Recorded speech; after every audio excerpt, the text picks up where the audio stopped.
Hey y'all, I chose to do 6 Mile, which is my hometown, for this specific speech. 6 Mile is 8 miles up above Clemson, and you can ride through 6 Mile and not even know it due to it being such a tiny town.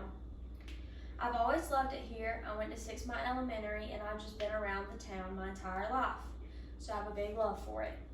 Even if you live in 6 Mile, most people don't know about the history and how the town came into place.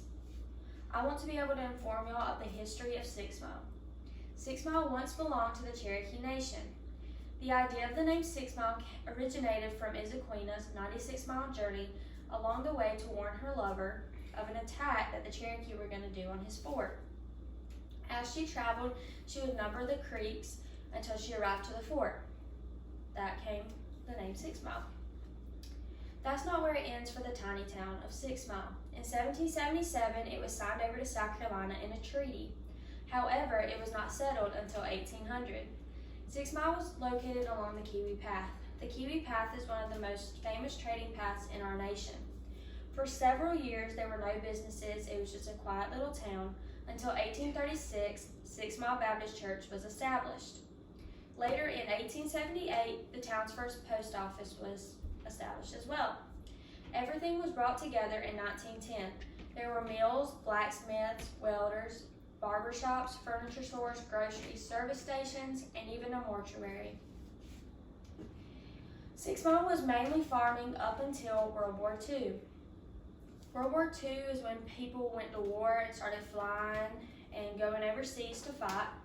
And whenever the war was over, it was unprofitable to grow cotton. So this led to the establishment of textile mills. The next thing the small town of 6 Mile had in mind was to build a school. They had brought this up to the Southern Baptist Convention, and the Southern Baptist Convention was very reluctant at the time. Eventually, the residents won them over, and the 6 Mile Baptist Academy was established in 1910. This leads to the modern 6 Mile Elementary, where many kids have gone to school. Next up is Dr. David Peake established the first hospital in Pickens County. In 1925, he had a 15-bed hospital and he eventually outgrew it. This led to him buying the girls' dorm of 6 Mile Baptist Academy out, and that gave him a 40-bed hospital. He always had a dream of having a hospital on 6 Mile Mountain. He died in his early 50s due to a heart attack, so he did not get to accomplish his dream. Next is the tornado that roared through 6 Mile on March 13, 1929. It was one of the greatest to hit 6 Mile and even Pickens County at that time. 9 people were killed, 5 elementary aged, 1 high school, and 3 adults. There are 2 large graves at 6 Mile Baptist Church that recognize these people and their deaths. In the 1960s, Duke Power began construction of a power generating complex. This was thought to turn 6 Mile into an urban metropolis.